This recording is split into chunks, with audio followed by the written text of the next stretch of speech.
So where they say really great excitement and enthusiasm for the candidate, almost 50%. That's a tremendous number. The rest are, oh, he's good. But I mean, super enthusiasm, that's a number that people just don't get. So I'm honored, and we're all honored, because we're all in this mess together. Let's face it, this country is a mess. We got 15, 16 million people came in, and they came in from prisons and jails. They came in from mental institutions and insane asylums. They're terrorists. They're drug dealers. We are really going to be a very different country. We have to have it stopped. With your help, we will win big on Super Tuesday. And this November, Virginia is going to tell crooked Joe Biden, you're fired. You're fired. Get out of here. Get out of here. Get out of the White House. Should have never been in the White House. He should have never been in the White House. We wouldn't be in this mess, but he should have never been there, and everybody in this room knows it. They go after the guys that complain about the election, not the guys that rigged the election. Isn't that interesting, right? Among my very first actions upon taking office will be quite simply to seal the border and stop the invasion of our country.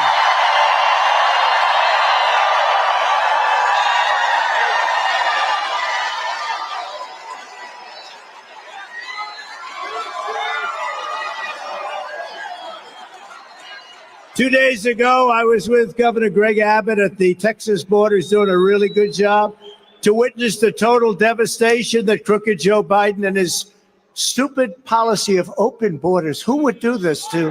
Who would do this? No country would do this. What it's done to us as a country, our border is an open and gushing wound, pouring drugs, gangs, terrorists, and millions of illegal aliens into our country. Many, many people that are not supposed to be in our country. So unfair to people that are online for 10 years. They study, they work, they do everything right, and then they see millions of people come in with no recourse, no nothing, no retribution. Yet crooked Joe is fighting the state of Texas to stop them from defending our border. They're doing a job for the country. They're actually cutting the wire fences open to let thousands of migrants come pouring in, the migrants that they have no idea. They're from parts unknown. You know what that means, parts unknown? They're coming from the Congo. They come from all parts of Africa, Asia, the Middle East. Last night they had 4 from the Congo. Where in the Congo do you live? I wonder what beautiful place do you live in the Congo? We are from prison. What did you do? Murder. They're in the United States right now, right? This is what they're allowing. But it's Africa, it's Asia, it's the Middle East, it's people that we're bombing. Here goes Biden again with the bombing. You don't have to bomb. You don't have to bomb. We can get it done with a phone call. We had no, let me tell you.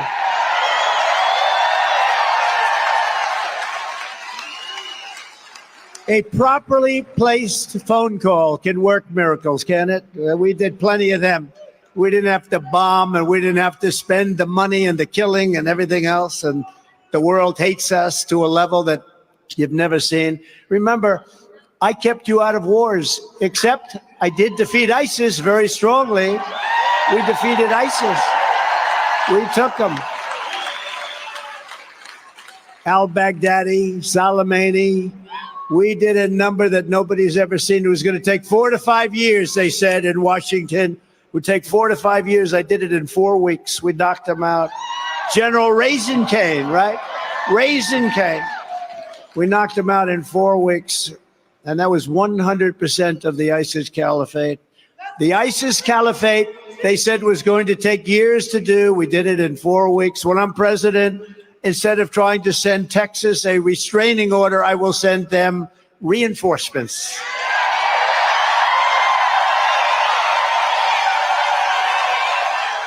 Three years ago, we had the safest and most secure border in United States history. We had the best border in the history of our country.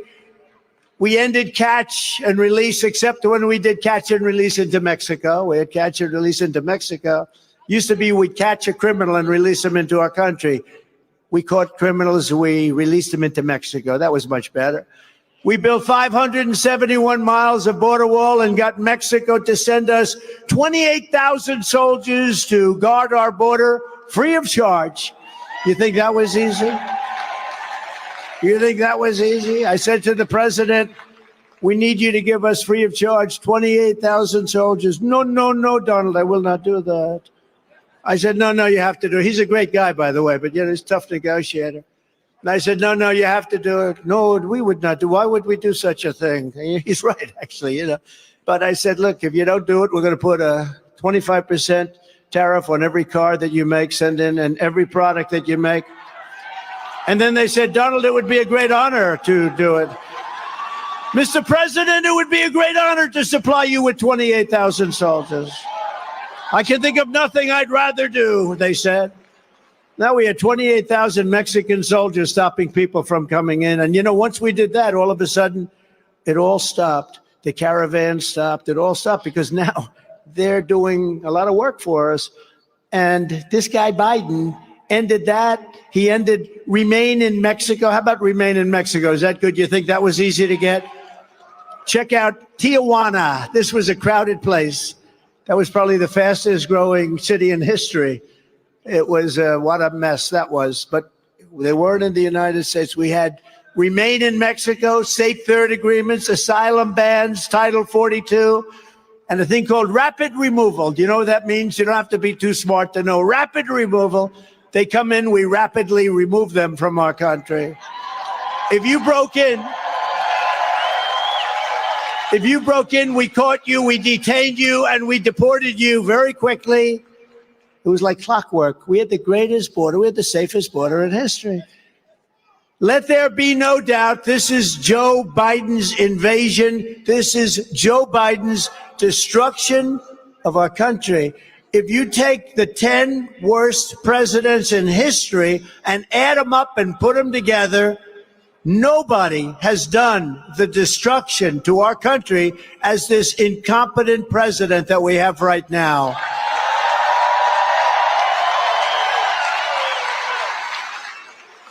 And you know this, you've heard enough of the talk.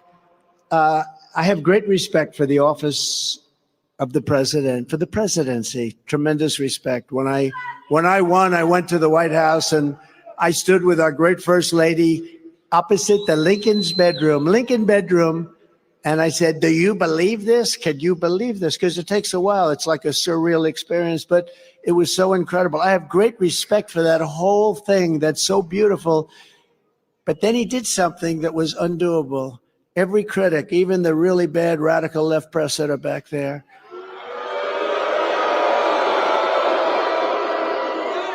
the enemy of our country, the radical left press said they'll never indict him on this stuff. He can't be indicted. They said it'll never happen. It'll never happen. They have no legal grounds, but they did. 1 time, 2 times, 3 times. I got 4 indictments, more than Al Capone, the most vicious mobster in history. The great Alphonse Capone. I use him as the example because he's like the ultimate. If he took you to dinner and you smiled at him the wrong way, he would kill you. By the time you got home, you were dead. He was indicted twice. Trump got indicted 4 times. My parents are looking down. They said, what the hell happened to our boy? What happened to him? But think of that, the biggest gangster of them all, Alphonse Capone, he's probably looking down and saying, that guy's actually a very nice person. I can't believe it. But he did this, and the press and all of the legal pundits said, you can't. I mean, take a look. I was indicted by Fannie in Georgia, Fannie. How did that work out? And her lover, Nathan Wade. And they hired him for almost $1 million because of his great, great experience. Of course, he didn't have any experience. He had experience in something else. You know that. A lot of experience. And at that, I'm quite sure he was very good based on the fact that she called him 2,000 times. I didn't know the gentleman. I didn't know him. Oh, you have 2,000 phone calls, 3,500 text messages. How is it possible? In a short, I know a lot of people, we like a lot of people, I happen to have a very good relationship with a woman called Melania.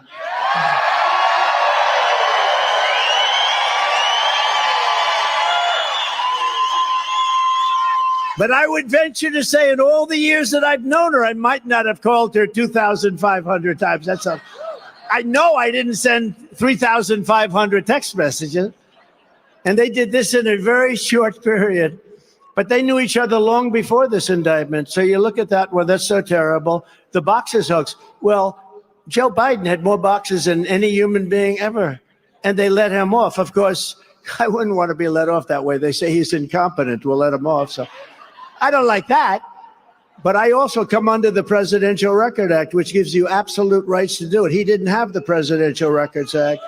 And then you look at January 6th. It was a rigged election.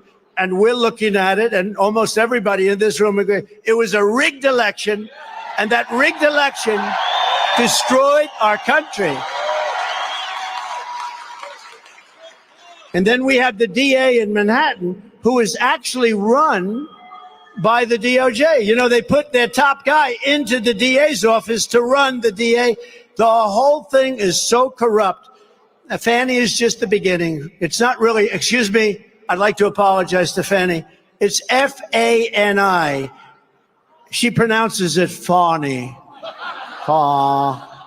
I don't see it. To me, it's Fannie. The very first bill that Crooked Joe sent to Congress was a bill to turn illegal aliens into voting citizens. Now he's pushing another mass amnesty plan while calling it border security. He's saying mass amnesty. We're going to go border security. Let's call it. That was like some of the bills he passed, right? Do you remember the bills he passed? He put phony names on the bills because it sounded good. It wasn't good. The Inflation Reduction Act, right? And then he admitted after it got passed, it actually has nothing to do with inflation reduction. It actually has to do with inflation increase. Okay, it was a fake bill. The bill Joe Biden wants passed would give him unlimited power to grant asylum to millions and millions and millions of illegals. You know what they call them now, right? You know, they changed the name as of yesterday. You know what they call them? Newcomers. It's newcomers.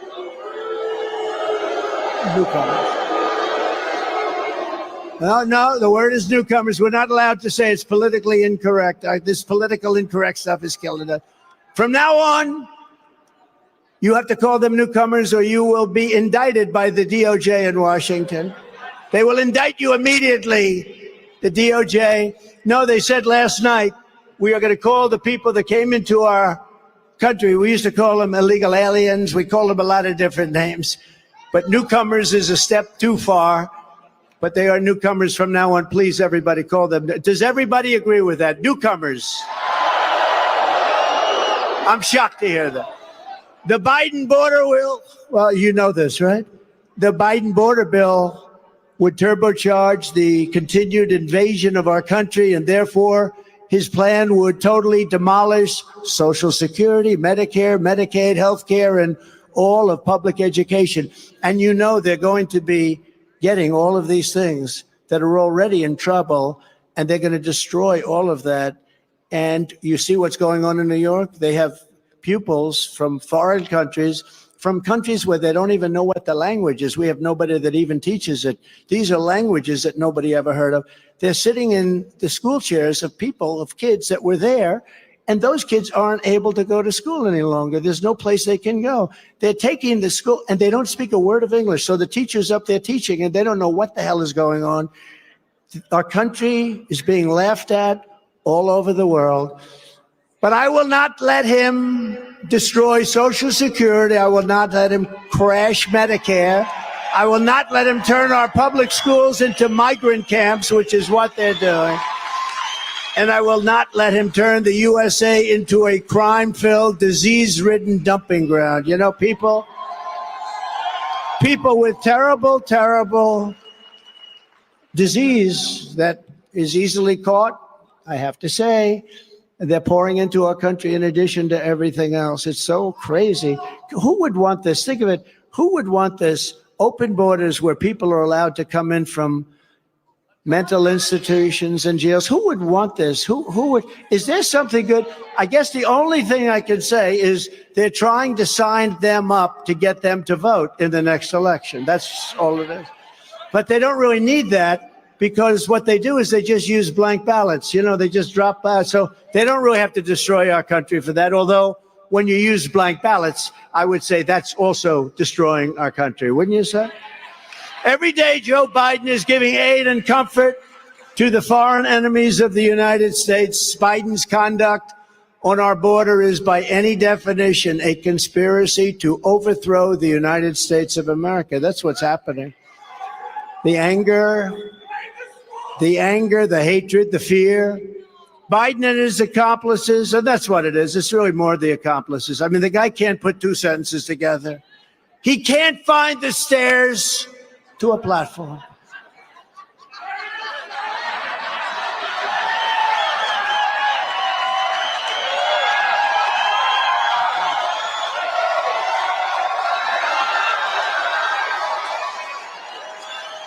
I have to be careful. You know, every time I do that, my wife called. I said, how good was that speech tonight? I had 29,000 people. How good was that? She said it was good, darling, but they said you had a terrible time finding your way off the platform.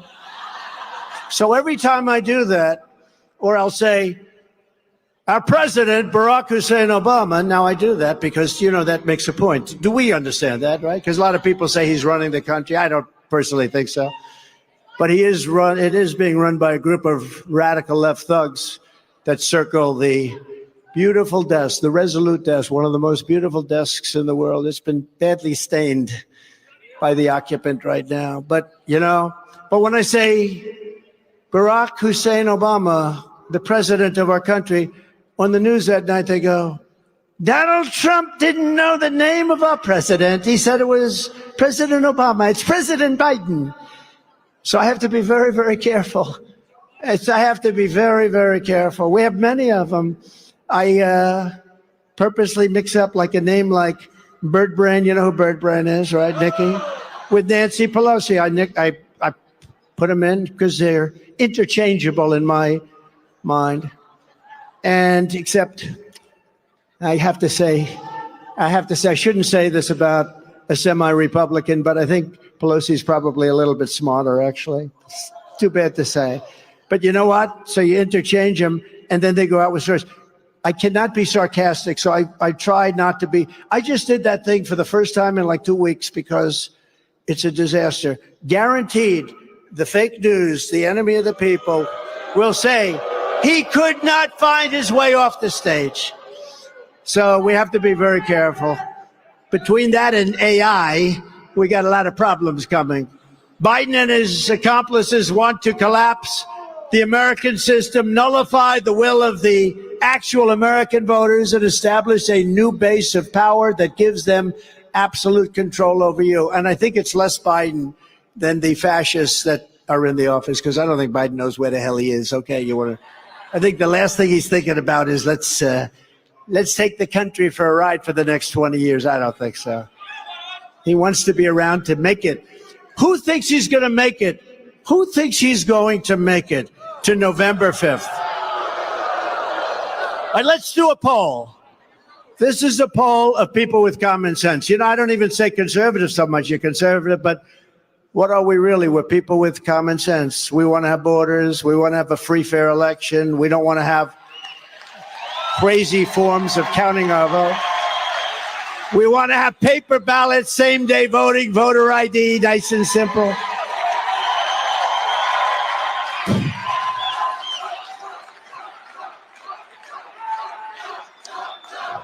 I like that group over there.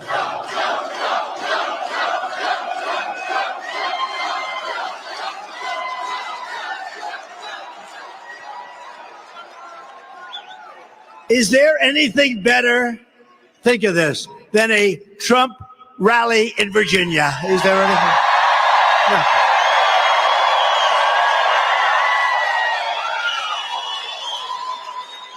You know, I just left. I did another one of these. You think this is easy doing this? I had a nice life.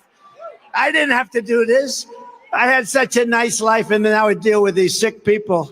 And you know, China, Russia, North Korea, all of these countries, they're easy compared to dealing with the radical left lunatics in the United States. The easy part. Somebody said, is it tough dealing with China? I said, it's tougher dealing with the crazies in the U.S. It is tough. We want to impeach him for making a perfect phone call. I made a perfect call. You know, it turned out to be that call turned out to be much more perfect than people think. I was exactly right on that call. I got impeached for making a perfect phone call. Crooked Joe will not succeed with these plans, and he will not get away with these crimes and their crimes. He will be tried at the ballot box this November, and he will be judged and convicted by the American people.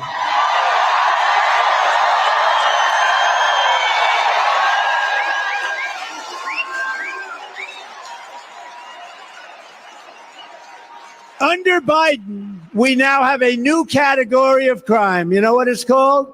It's called migrant crime. And this category is turning out to be worse than any crime we've ever had in our country. I saw things that I've never thought. These are tough people that come over, you know, and they do. They come out of prisons. They come out of these institutions, and they're rough people. These are rough people. The only good thing is they make our criminals look like relatively nice people. Okay? I saw something in New York. I've never seen it before. I've seen guys sort of, you know, run and hit a cop and run away. They were having fist fights with the cops in the middle of Madison Avenue. Fist fights where the cops are at. These guys are at. They were from Venezuela. And you know how long they'd last in Venezuela if they did that in Venezuela? I'd say they'd be alive for about 2 minutes before they got shot. But we have a little different way. We have a politically correct atmosphere. But what the people that they're sending into this country, it's not the deal. And we have a new form of crime. It's migrant crime. I was going to call it Biden migrant crime. But if you do that, it's too long. It doesn't work. It's like I have a new name for Gavin Newsom. I have a new name. You know what it is, right? Does anybody know what it is? New scum. New scum. Gavin Newsom. I don't know if it's good or bad. We'll find out. I'd love to run against him, actually. This guy says California's doing so well. It's not doing well. It's doing horribly, actually. Now, Gavin Newsom. Last week, a beautiful 22-year-old nursing student in Georgia, beautiful, beautiful girl. I spoke with her parents yesterday. Beautiful, beautiful person. Laken Riley was barbarically attacked. She wanted to keep herself in great shape. Beautiful person. She was brutally assaulted, horrifically beaten, kidnapped, and savagely murdered, almost beyond recognition. Almost beyond, think of it, almost beyond recognition. The monster charged in her death is an illegal alien migrant who was led into our country and released into our communities by crooked Joe Biden. Wouldn't have come in because we had a very tough policy on, especially the criminals. We were watching them all. We had the safest border in the history of our country. Now we have the worst border in the history of the world. We mourn this terrible loss, and we send our love to Laken's family. I spoke with the mother and the father. The devastation is just like incredible. What can you say? You know, it's hard to talk to people. They've just been devastated. The thing that the person, the element of life that they love the most was just taken away from them, taken away. Maybe in heaven they meet again, maybe in heaven. But other than that, there's no hope of ever seeing her again. And she was beautiful. The mother said, oh, she was such a good student. She was the best nurse in her class. She was going to be a great nurse. I said, I know. So devastating. Had the funeral. And it's just, they can never be the same. Just last month in suburban Maryland, outside Washington, D.C., a 2-year-old boy was out walking with his mother in a public park when they were caught in the crossfire of a gun battle between two vicious thugs. That 2-year-old boy was struck. A bullet struck him in a very bad location. The illegal alien migrant charged with his murder had been previously arrested multiple times by different police forces and released every time under Montgomery County, Maryland sanctuary law, very liberal laws. And Montgomery County, as you probably know. His murder is blood in the hands of Joe Biden and every Democrat who fought to preserve sanctuary cities. They're very dangerous. They're very bad, very bad. In Washington, D.C. last month, 3 Metropolitan police officers were savagely shot and gravely wounded by an illegal alien barricaded in an apartment, shot him, and just surprise attack. And 3 weeks ago, a young man who worked for me in the White House, fantastic young man, was carjacked. And rather than saying, get out of your car, he just shot him right through the head and killed him almost instantly, died the following day. Great person. Everybody that was in my administration, they loved him. The wife, the family. The wife was walking to the car. He was picking up the wife where she worked. And this guy came up, wanted the car, and shot him.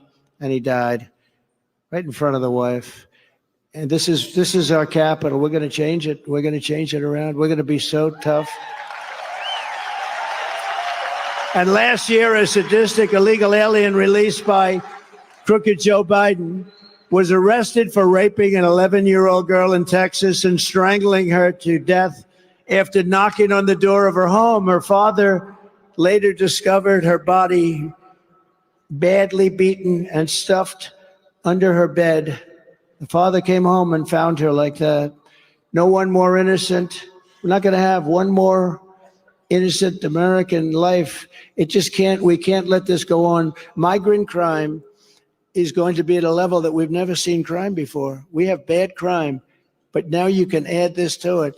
They've let 15 million people. I'll tell you, that's what I think the number is. And I think it's going to be 18 million by the time we get the worst president in our history out of office. This is why a central question in this election is whether the foreign armies of Joe Biden is smuggled across our border. He's letting armies of people come in, military age. They smuggle them across our border. They walk into our border. They don't even have to smuggle anymore. For a while, they were smuggling. Now they're not smuggling. They just walk across and do whatever they want. We are not going to allow them to stay in our country. We don't want to see what's going on. Why is it?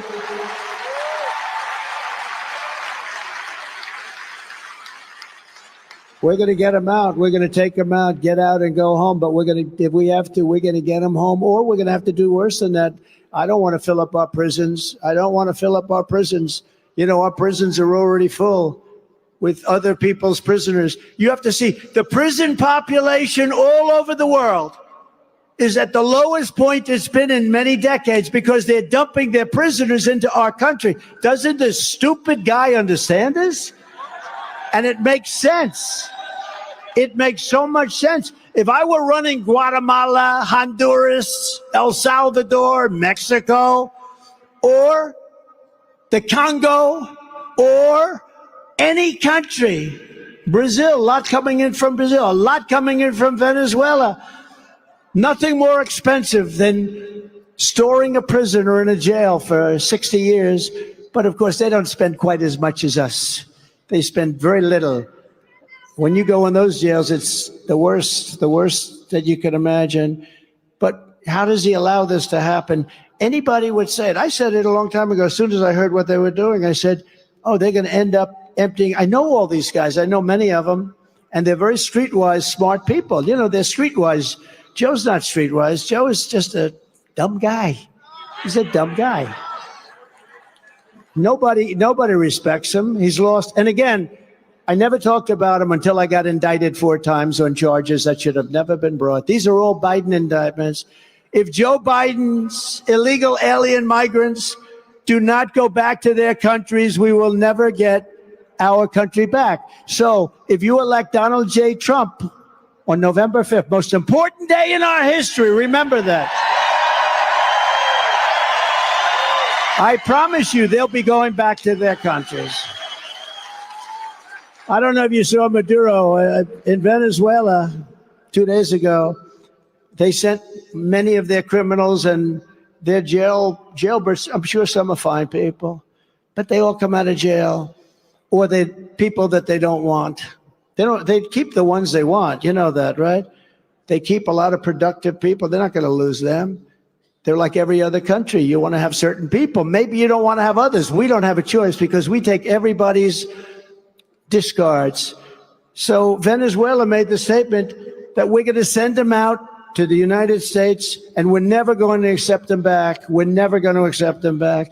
And when I got to the White House, you remember that, I was met by generals. I said, get these people out, MS-13. They say, sir, they won't allow them back in. I said, yes, they will. I said, no, they won't. El Salvador, Honduras, and Guatemala, 3 countries.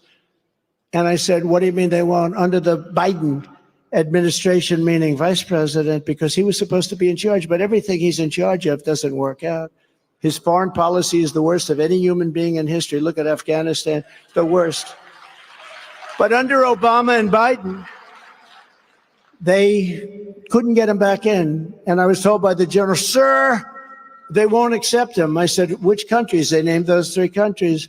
So I say, how much foreign aid do we give them? Sir, we give them approximately $750 million a year. Now, that's peanuts compared to what we give others, okay? We give to everybody. We're stupid. But they give $750 million. So I said, that's all right. They won't take them back, right? Yeah, you watch. I immediately cut off all funds going to those 3 countries. The next day, almost simultaneously, but separate, I got calls from the heads, presidents of those 3 countries. Sir, I understand there's a misunderstanding. I said, yeah, you won't take the people back that you sent over to us, because they send them, the caravans, they put the people in there. Murderers, drug dealers. I said, yeah, you don't understand? Well, you understand because you won't let them in.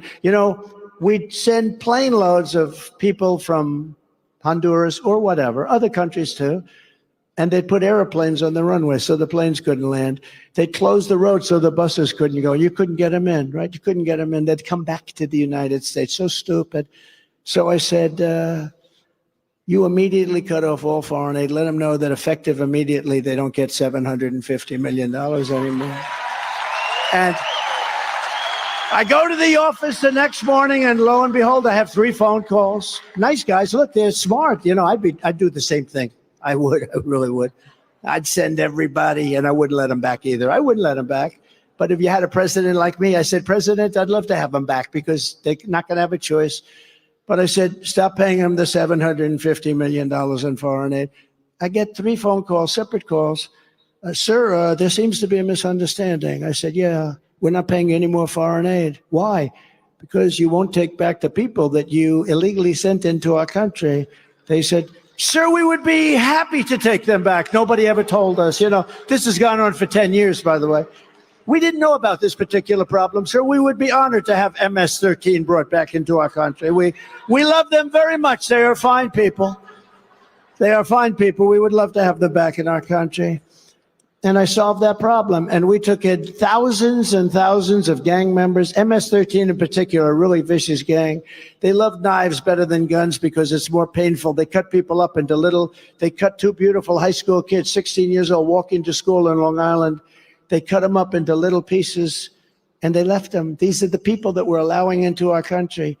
And thank goodness for ICE and Border Patrol and these others. ICE, they're so tough. They took them out by the thousands. ICE will look at a gang of real tough cookies, and they'll go in there and they go in swinging. A lot of these people don't know that. They think, oh, let's be very nice and gentle. They don't understand that. And ICE will go in swinging, and you'll see for about 2 minutes fists flying. And then they get up and they grab these guys and they put them in a paddy wagon. They get them out and we take them out of the country. And we got to respect that. These are great American patriots. They're tough cookies, too. Because I know some men in the front row, and they're tough guys. They're not going to do that job, I guarantee. Your husband's not doing that job. You got to be tough as hell for that. But they're great patriots. They do an incredible job. On day 1 of my administration, I will terminate every open border policy of the Biden administration. And we will begin the largest domestic deportation operation in American history. We have no choice. This is not sustainable by any country.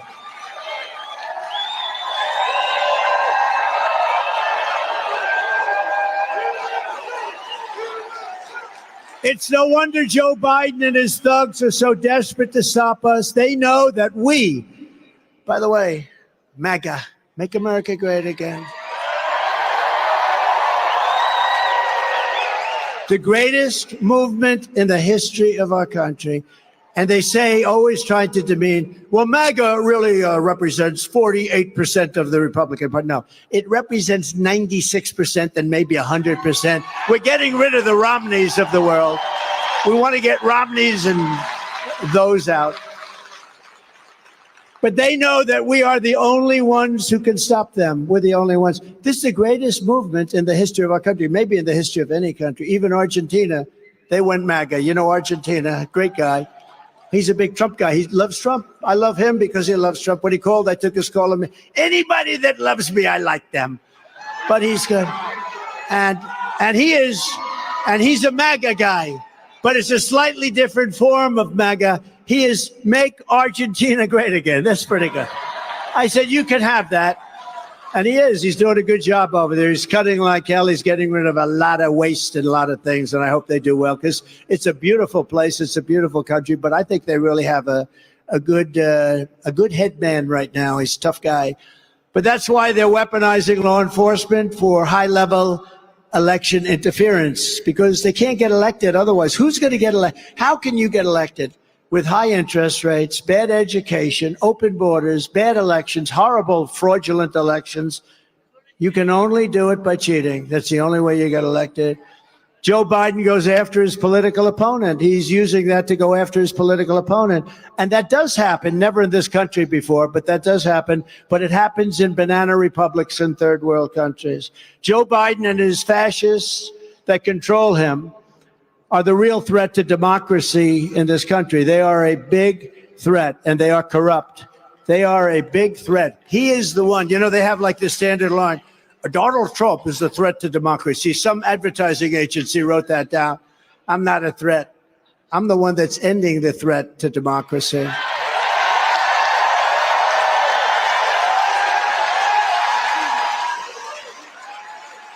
Just yesterday, it was revealed that Crooked Joe's brother admitted under oath that Joe Biden personally received a massive check paid for with money that came directly from a Chinese energy company controlled by the Chinese Communist Party. Well, how about all the money that he's getting from Penn, University of Pennsylvania? I went there, the Wharton School of Finance. It's great. I went there. So Penn, they give them hundreds of millions of dollars, and Biden gets paid a lot of money by the Chinese. I'm glad that Republicans in Congress are going after the massive Biden crime, family corruption. I give them a lot of credit. I give them a lot of credit. In particular, they're going after Crooked Joe Biden, and I hope they keep doing it because he's illegally after me with the DOJ in coordination with the district attorneys and attorney generals in the states. It's not just them. We have, as an example, Fawny and her lover, Nathan Wade in Georgia, Letitia James, Judge Engoron and Merchant in New York State. Alvin Bragg, the DA, and his puppet master from the DOJ. Think of it. Think of it. Biden put his top guy, one of his top guys in the DOJ, into the DA's office in Manhattan over bullshit.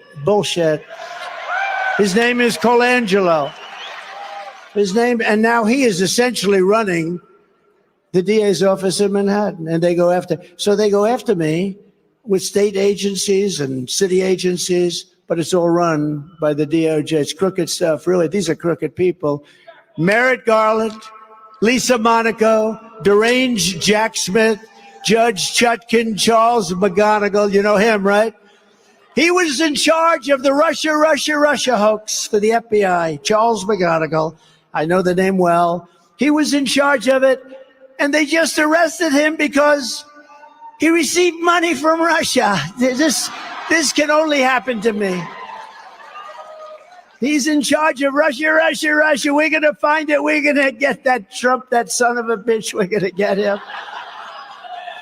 And they just got him for getting money from Russia.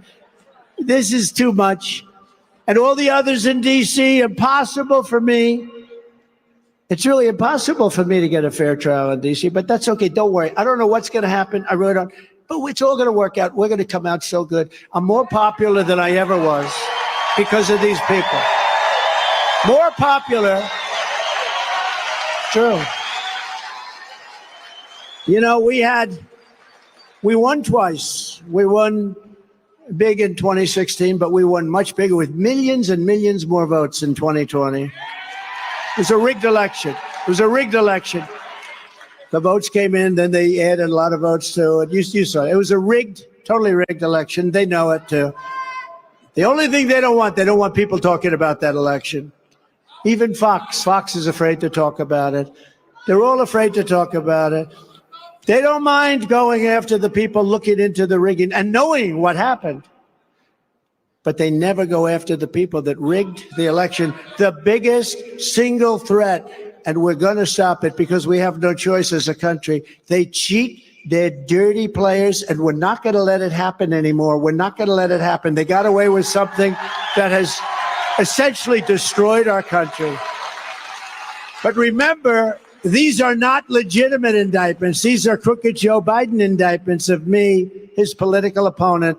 It's a continuation of the greatest witch hunt of all time, and we're not going to let them get away with it. We're going to very simply make America great again. We're not letting them we're not letting this happen.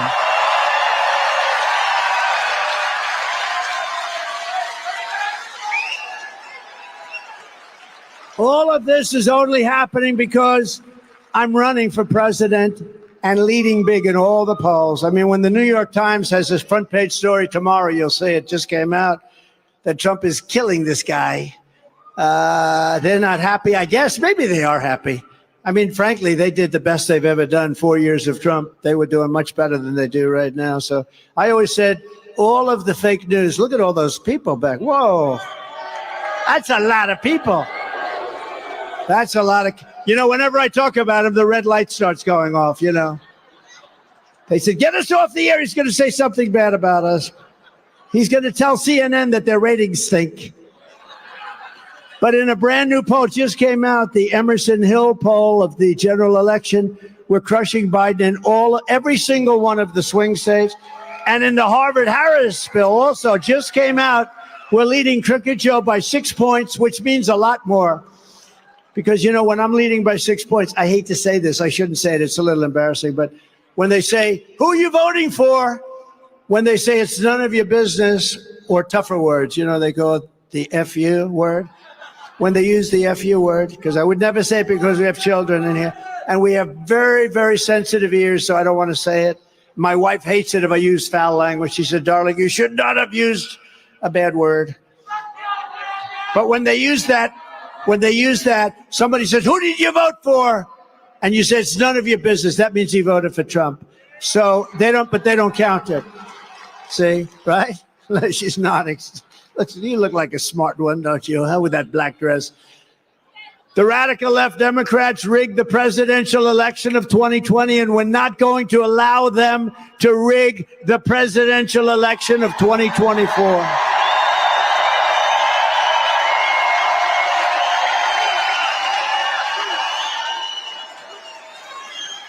Every time the radical left Democrats, Marxists, communists, and fascists indict me, I consider it a great badge of honor. I'm being indicted for you. I stand before you today. Not only as your past and hopefully future president, because we're going to turn this country around fast, but as a proud political dissident. I am a dissident, and I'm proud. Very proud of this country.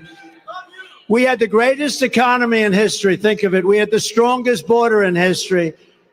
We were energy independent. We were going to be energy dominant. All the things we've done, we did things that we rebuilt our military. We had to give $85 billion of it to the Taliban. How about that? You build brand new equipment. They give it to the Taliban. These people are grossly incompetent. Never forget, our enemies want to take away my freedom because I will never let them take away your freedom.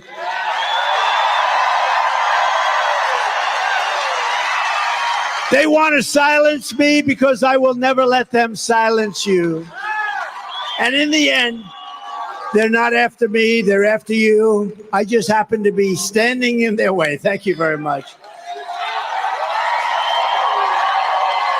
So we're delighted to be joined by some great people tonight. Former governor of Virginia, Jim Gilmore, wherever you may be. Jim did a very good job. Did a very good job. Thank you. Good governor. Congressman Matt Gaetz and Ginger, his wife. Good man. Congresswoman, and by the way, somebody who's way up in the polls, Lauren Boebert. Hi, Lauren. Great, honey. Great. Republican National Committeeman Morton Blackwell. Thank you, Morton. Republican National Committee woman Patty Lyman. Radio host Jeff Katz. Jeff, you were so nice. Whoa. They like you. And radio host John Reed and Alonzo. They like you guys. Wow. I did their shows the other day, and they were so nice to me. I said, I got to announce those guys. That's great. Thank you very much, both. Thank you very much. From the very first day that we take back the White House from crooked Joe Biden, I believe we are going to have the 4 greatest years in the history of our country.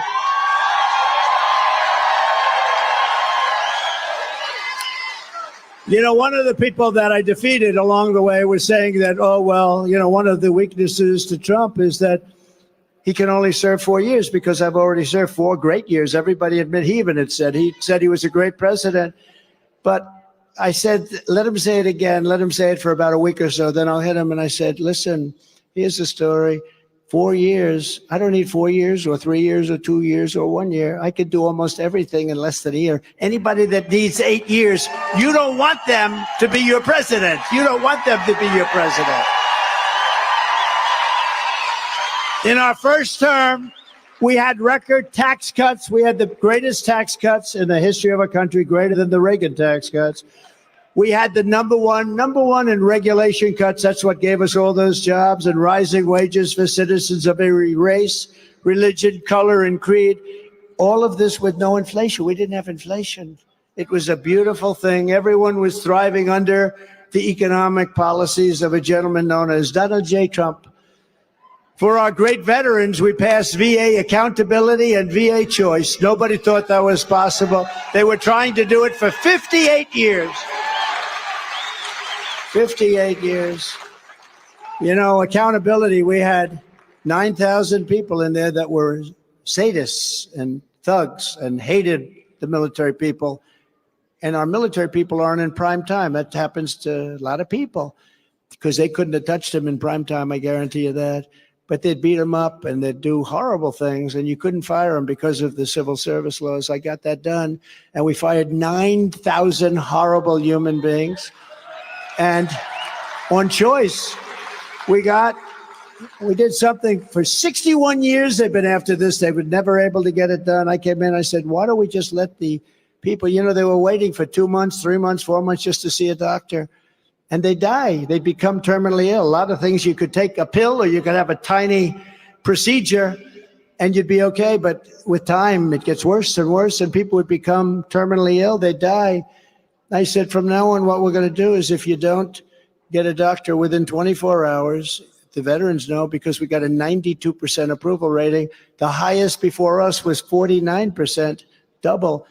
You go out, you get a doctor to take care of you, we pay the bill. You know, we negotiate it perhaps, but we pay the bill. And we took care of our military, and with the number of deaths were way down. And we got the highest approval rating. And it was a great thing. And you know what? It actually ended up costing us, probably, if you look at it, less money, actually less. But guys were waiting for 3-4 months. Can you imagine you're sick and you have to wait for months to see a doctor? We fully rebuilt the U.S. military and created Space Force, and I was the first president in decades who started no new wars, Instead, I brought our troops back home. No new wars. No new wars. We don't need the wars, foreign lands, countries you've never heard of, countries that don't even want us there. No, we were crazy what we did. We had these endless wars that go on for 21, 22 years, spending billions and billions of dollars. If they listened to me with Afghanistan, we would have been back a long time ago. A long time ago. The Taliban, you know that story, but the Taliban, I dealt with Abdul. I said, Abdul, you're killing our soldiers. You're not going to kill any more of our soldiers. On the phone, the press went crazy. They said, why does he speak to Abdul? Because that's where the death was. Jesse James, why do you rob the banks? Because that's where the money is, you stupid people. That's where the death was. I said, Abdul, he's still there. He's the head of the Taliban. He said, you're killing our soldiers. Don't do it anymore because terror will rain down on you. And he called you, yes, Your Highness. He called me Your Highness, which is interesting.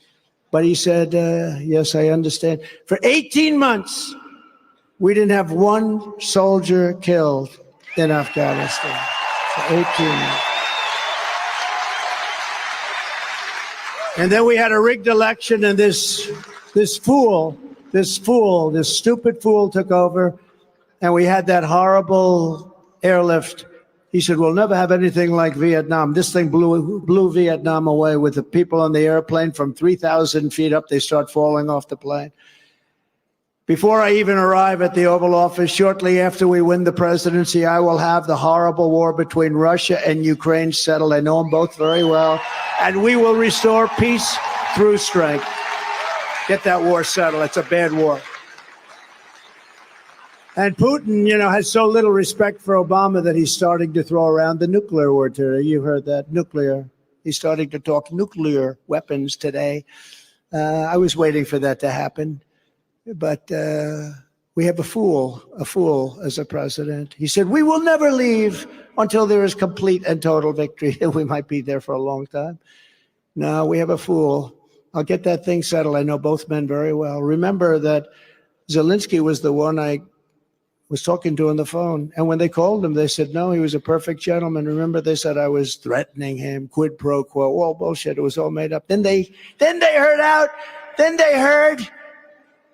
after they had given their whole case, they heard that the call was taped. I called the general. I say, by any chance was my call to Zelensky taped? Yes, sir, it was. I said, you got to be kidding. This is too good. Bring it up.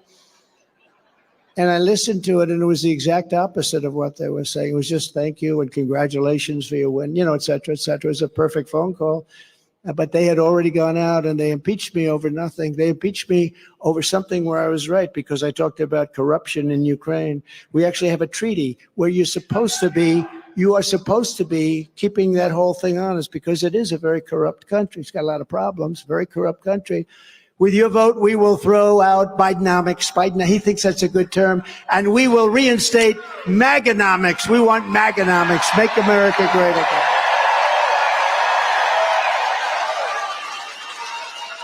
Biden wants to give you a $6 trillion tax hike.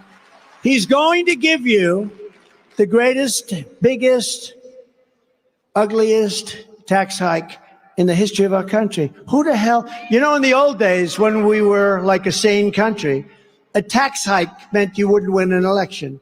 Today they could say, we're going to give you the biggest tax hike and people vote for them. I don't know, the country's very screwed up, but they're going to give you the biggest tax hike in history.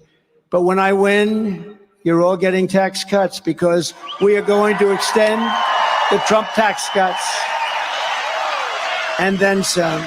Remember when we did the tax cuts?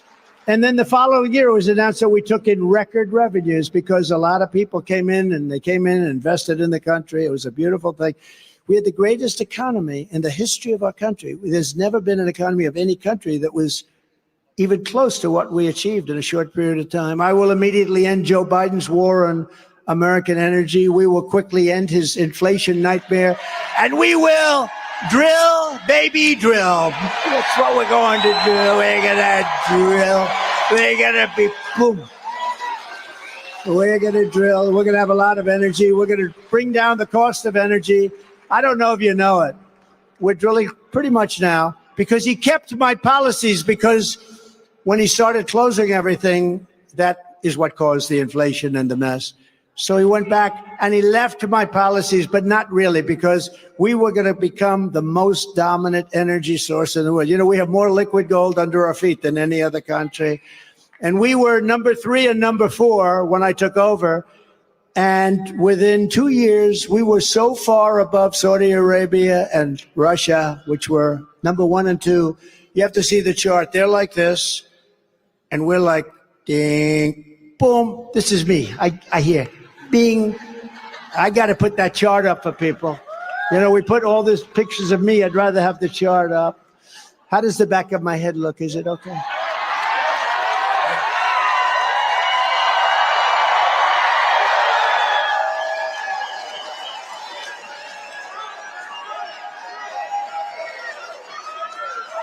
I'm like an artist. We like an artist. By the way, we're in bad times, but is everyone at least having a good time? Right? On day 1, I will terminate Crooked Joe's ridiculous electric vehicle mandate. It's so ridiculous.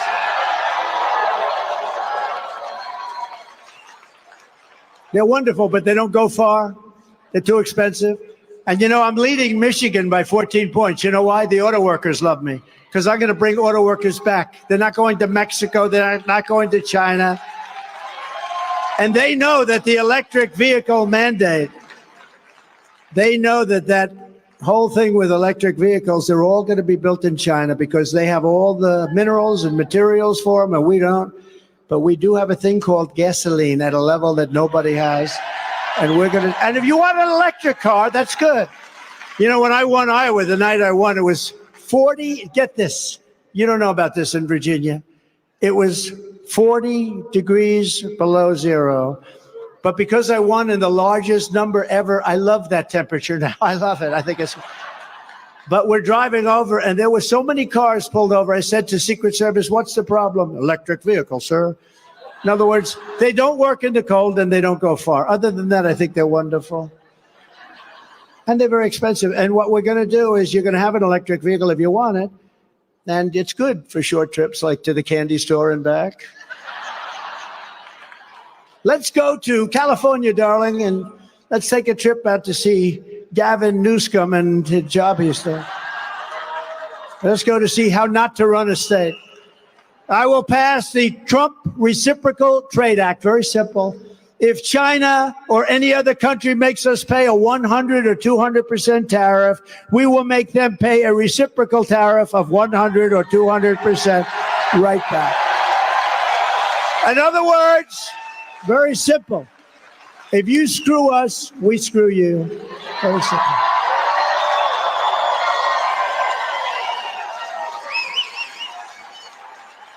And if we do that, we will bring back jobs to our country.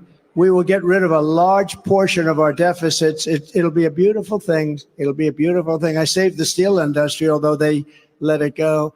How about U.S. Steel being bought by Japan? Isn't that wonderful? Can you imagine that? I wouldn't let that deal happen.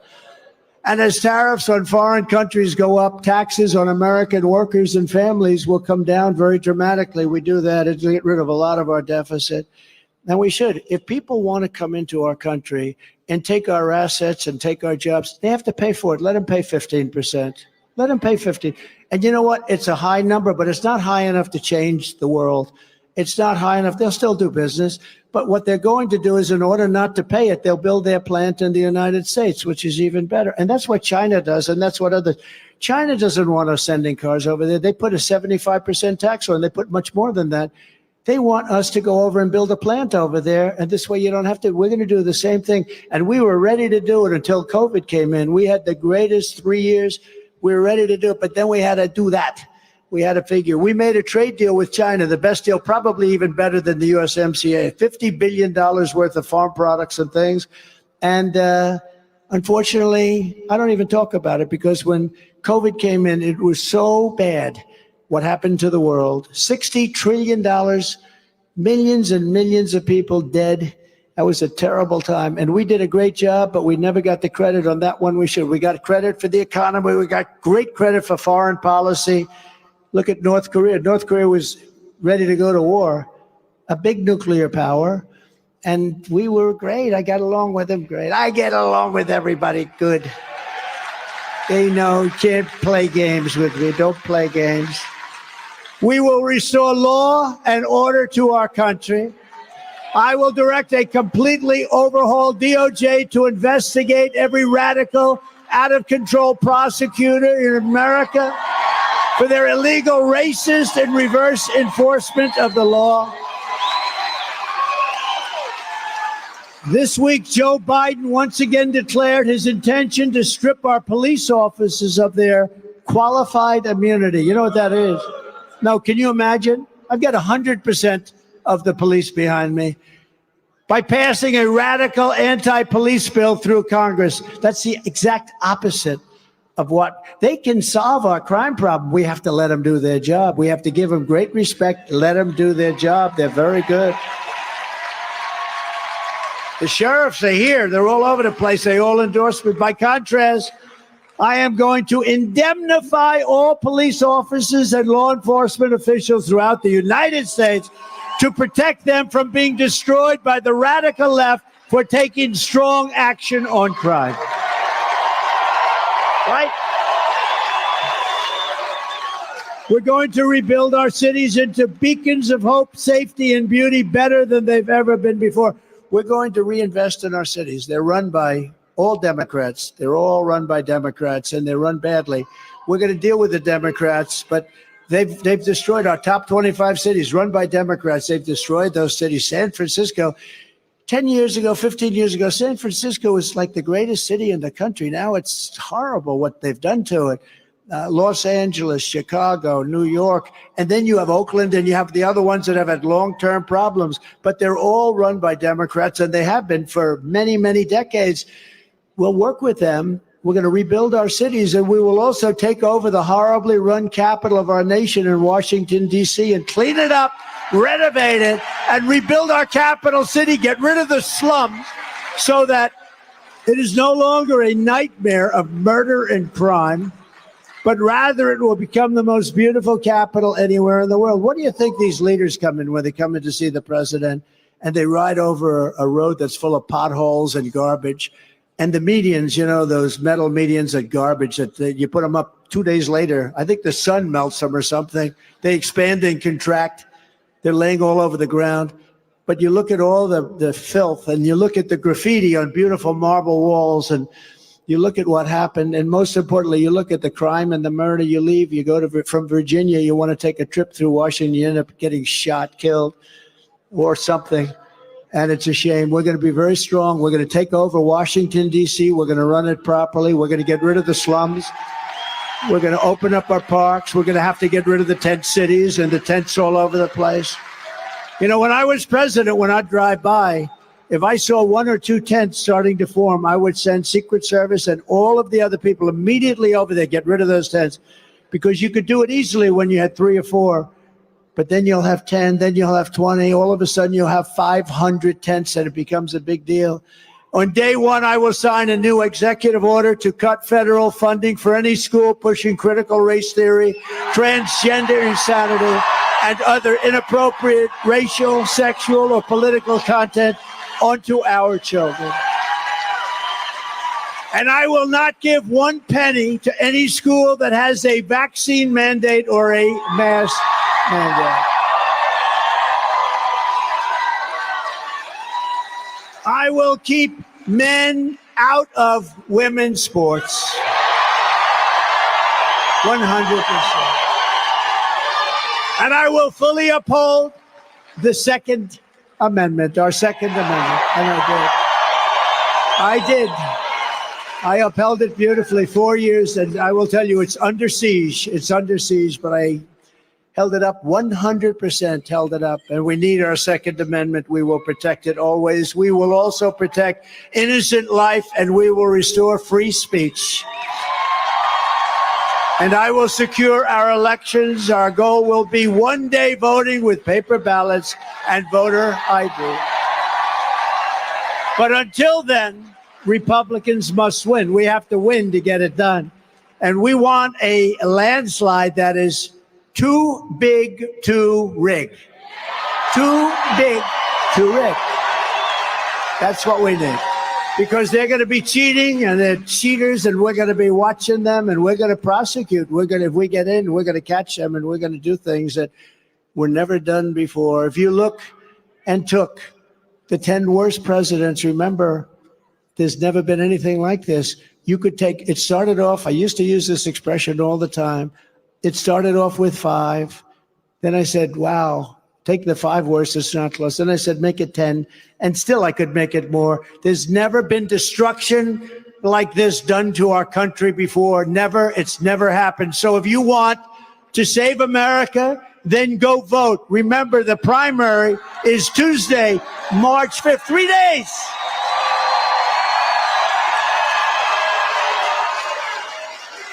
And thank you, Missouri, and thank you, Michigan. And we have Idaho.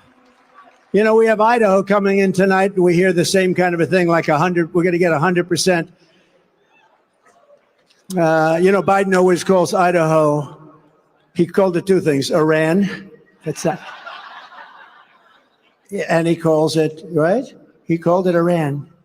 When I go to Iran, no, he meant Idaho, where they grow the potatoes. He called it Iowa once. I can understand that. That one we can let him get away with, right? But not Iran. Get everyone you know to the polls so we can send a giant signal and focus all of the time and energy that we're going to spend because we want to fire crooked Joe Biden. We have to get him out. We have to get him out. He's a horror. So in conclusion, there's a lot of people in this room. You go back to the corners. You'll go back, and the press tomorrow will say, in a room where the crowd was okay. Okay, the crowd was okay. Thousands of people outside, the crowd was okay. They are really dishonest people. We really do need a free press to make it really to fulfill what we want to do. An honest press. You know, I always say, take the cameras. You remember the old days? I gave up with it. It's impossible. Take the cameras and show the room. Look at the corner, packed all the way back to the walls. Everything's packed. Take the camera and show the crowd. They don't do it. Take the cameras, all those cameras, take them and show the crowd. They don't do it. You know why? They don't want to show the kind of crowd. Because nobody has ever gotten crowds like we get. MAGA. Nobody's ever. And you know, it's very interesting. When I first started, we were getting big crowds from the beginning, very big. And I'd say, show the crowd, show the crowd. They wouldn't do it. And I thought it was, you know, very strong metal. It's new stuff, very strong. You didn't have the right, you couldn't do it, you know, because you have very powerful steel tranches. They call them tranches. And I figured they can't do it. Then one day there was a really nasty fight in the corner. That's a bad thing, right? And those cameras turned like spaghetti. They turned them around. And they're showing the fight, and MAGA's fighting. Actually, MAGA won the fight, very big, by the way. But that's when they turned the camera. No, but I thought, you know, I looked, look at those things. It's a solid piece of steel, right? And I figured they couldn't do it. But as soon as that fight, then I learned there's something going on. That's when I learned. That was just one of many things I learned. I learned a lot. Together, we're taking on some of the most menacing forces and vicious opponents anywhere in the world. And our worst opponents are the people within the country. You know, if you have a smart president, he can handle Russia. He can handle all of these countries. I did. I took in hundreds of billions of dollars from China. I got along with President Xi. Unfortunately, we had the problem that they caused. And I said it came from Wuhan, the Wuhan labs. Everyone said I was crazy. I said, no, it came right from the Wuhan labs, and that's where it came from. But we handled everything very nicely. The worst people to handle are the people within our country, the fascists, the communists, the socialists. They're very difficult people to handle. They're crazy. But no matter how hateful and corrupt the communists and the criminals are in our country, and they're fighting against me all the time, you must never forget, this nation does not belong to them. This nation belongs to you. It belongs to you. This is your home. This is your heritage. And our American liberty is your God-given right. So beautiful. Such a great place. This is such a great place, Virginia. Spent a lot of time in Virginia. Oh, I actually have an incredible golf course in Virginia. You know that, right on the Potomac. Ooh, Trump National. One of the best courses in the country. Goes a large part of the Potomac, right? Who's played? Who knows where that is? It's in Sterling, right? With the beautiful waterfalls and the beautiful everything. And I have people that join just to walk up and down the river. It's miles. It's a great place. From Fredericksburg to Williamsburg, from Alexandria to Norfolk, and from Roanoke to Richmond, right here, Richmond. Virginia has been the home to some of the greatest American heroes ever to walk the earth. It's true. This is the place that gave us a gentleman named George Washington. How about they want to take the name George Washington off the high school? No, they want George Washington's name off a high school in California. That's terrible. And Thomas Jefferson, he's under siege. He's not going to be under siege with me. And James Madison and James Monroe gave you some of the greatest people in the history of our country. Virginia gave us Lewis and Clark. Lewis and Clark, think of that. Booker T. Washington, Ella Fitzgerald, the Bedford boys who gave their lives on D-Day, and Patrick Henry, who declared, "Give me liberty or give me death."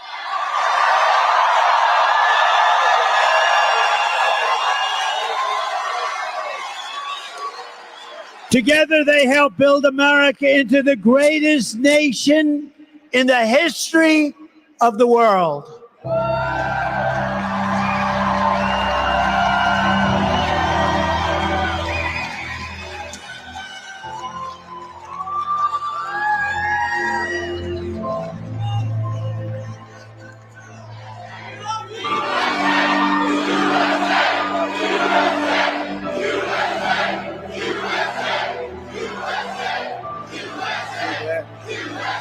So bad, so bad.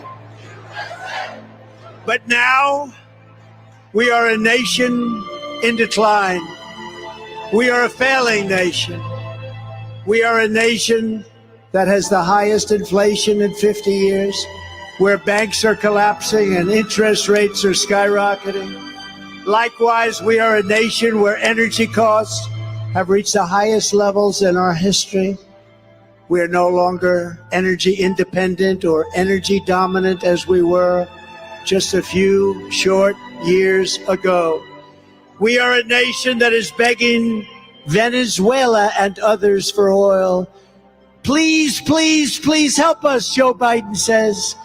Yet we have more liquid gold under our feet than any other country anywhere in the world. We are a nation that just recently heard that Saudi Arabia and Russia will be reducing their oil production while at the same time substantially increasing the price. And we met that threat by announcing that we will no longer be drilling for oil in large areas of Alaska and elsewhere on our precious land. We are a nation that is consumed by the radical left's Green New Deal. Yet everyone knows that the Green New, not deal, it's scam. The Green New scam, it's a scam, is fake and will lead to our destruction. The Green New scam is indeed fake. We're spending trillions and trillions of dollars, and it's going to harm our future very greatly. We are a nation whose leaders are demanding all electric cars, despite the fact that they don't go far, cost too much, and whose batteries are produced in China with materials only available in China, when an unlimited amount of gasoline is available inexpensively in the United States, but not available in China. And now we are a nation that wants to make our revered and very powerful army tanks, the best in the world, all electric, so that despite the fact that they are also not able to go far, fewer pollutants will be released into the air as we blast our way through enemy territory in an environmentally friendly way. And they also want to make our brand new, beautiful jet fighters with a green stamp of energy savings, though losing 15% efficiency, but allowing us to keep our enemy's atmosphere clean of emissions as we viciously and unceremoniously attack them at levels never seen before. Who are these stupid people? Who are these fools that would do that to our country? Who are these people who would ruin our country? We are a nation that ended oil exploration and production in the United States just as the price of oil reached an all-time high. What other country would do such a foolish and self-destructive thing? Can we be energy independent and even dominant again? Yes, oh yes, says President Trump. We will soon be dominant again. We are a nation that surrendered in Afghanistan, leaving dead soldiers, American citizens, and $85 billion worth of the finest military equipment in the world behind, and also abandoning Bagram, one of the biggest military bases anywhere in the world, cost us billions of dollars many years ago. And it's only 1 hour away from where China makes its nuclear weapons. And now China occupies Bagram. Congratulations. And we are a nation that allowed Russia and Ukraine to fight, killing hundreds of thousands of people.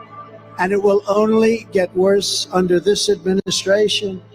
It would never have happened with me as your president, and for 4 straight years, it didn't happen, nor did it come close. Likewise, the horrifying attack on Israel would never have happened.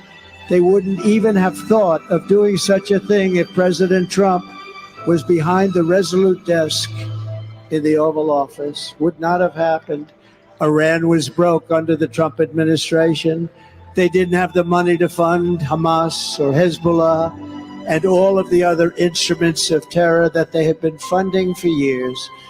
But those sanctions were lifted by the corrupt Biden administration, and now Iran is a rich country with $221 billion and another $6 billion for hostages that we pay, and $10 billion for electricity to Iraq. All compliments of the incompetent Biden administration. And China with Taiwan is next. We're a nation that allows radical left terrorists to violently attack our cities, leaving behind massive destruction and death, and nothing happens to the criminals that do these terrible things. There is no punishment, but when people who love our country protest on January 6th in Washington, they become hostages of our country, unfairly imprisoned for very long periods of time. We are a third world nation that has weaponized its law enforcement against the opposing political party like never, ever before. We've got a Federal Bureau of Investigation that won't allow bad election-changing facts to be presented to the public, and which offers $1 million to a writer of fiction about Donald Trump to lie and say it was fact. Where Hunter Biden's laptop from hell was Russian disinformation and the FBI knew it wasn't, but 51 intelligence agents said it was, and a Department of Justice that refuses to investigate egregious acts of voting irregularities and fraud.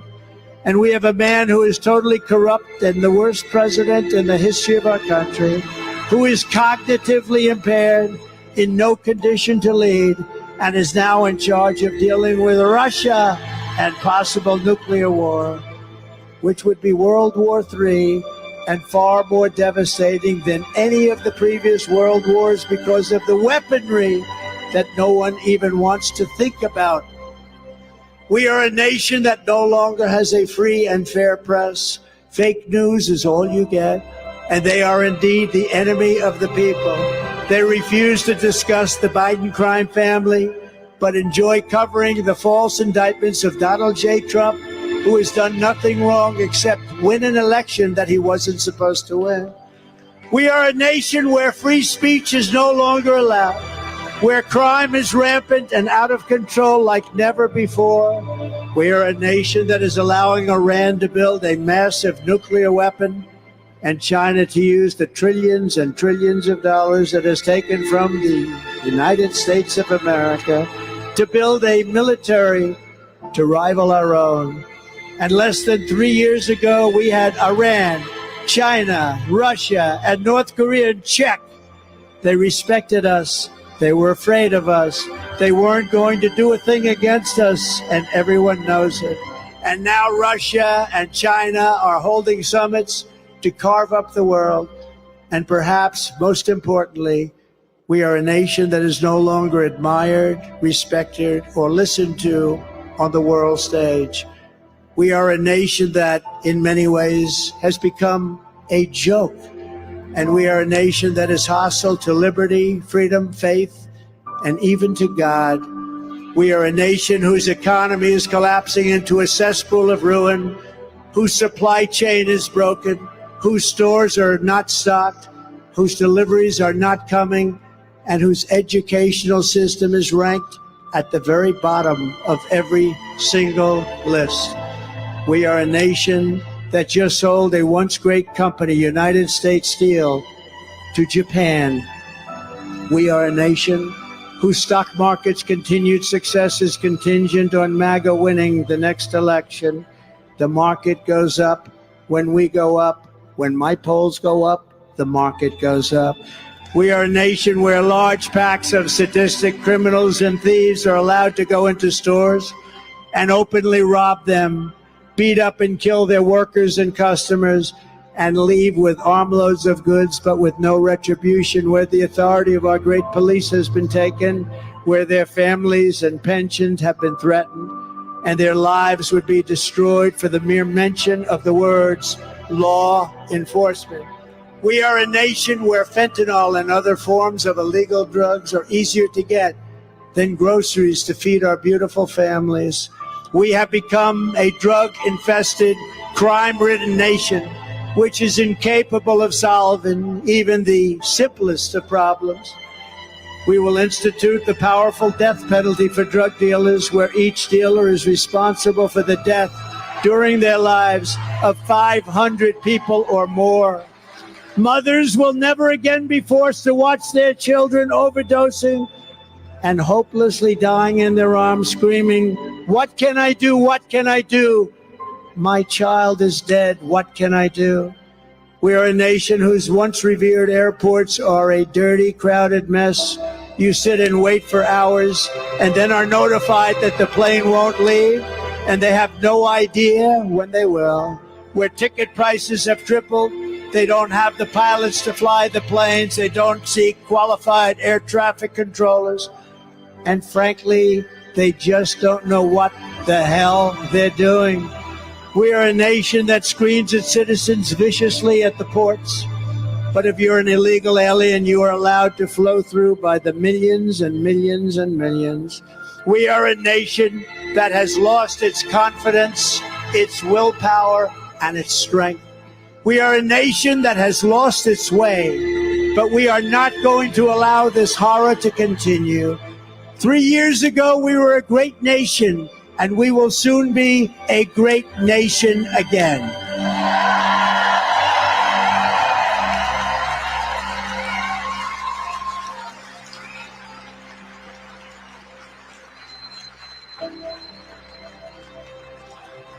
It was hardworking patriots like you who built this country, and it is hardworking patriots like you who are going to save our country. We will fight for America like no one has ever fought before. 2024 is our final battle. With you at my side, we will demolish the deep state. We will expel the warmongers from our government. We will drive out the globalists. We will cast out the communists, Marxists, and fascists. And we will throw off the sick political class that hates our country. We will rout the fake news media. We will drain the swamp. And we will liberate our country from these tyrants and villains once and for all.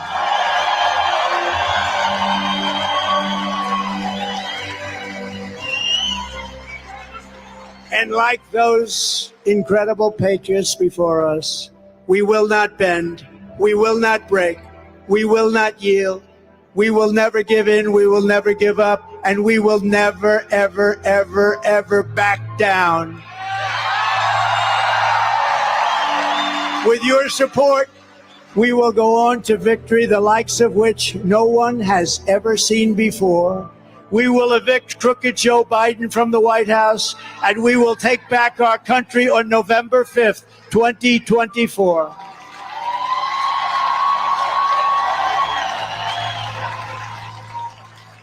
The great silent majority is rising like never before, and under our leadership, the forgotten man and woman will be forgotten no longer. You will be forgotten no longer.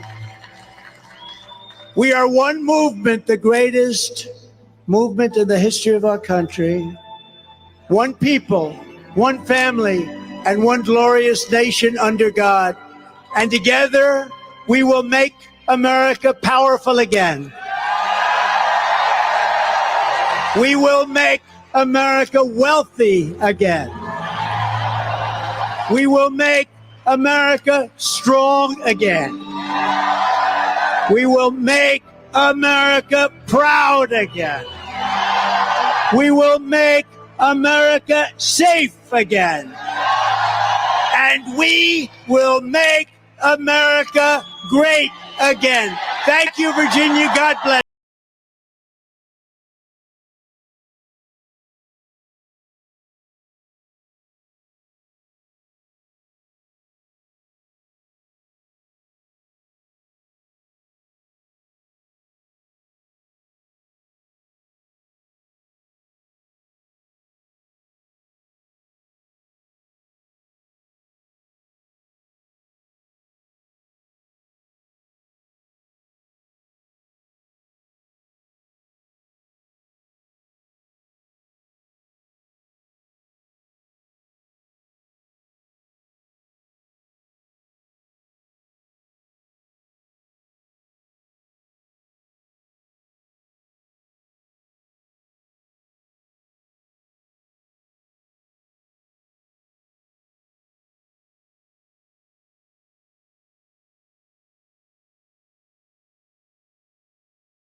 All right, ladies and gentlemen, appreciate you guys all being here. All 300 of you. Do me a favor. I know I was trying to type it in there, but I didn't want to I did not want to interrupt Donald Trump's speech. So I would really, really appreciate it if you guys would hit that like button right now. Do me a favor.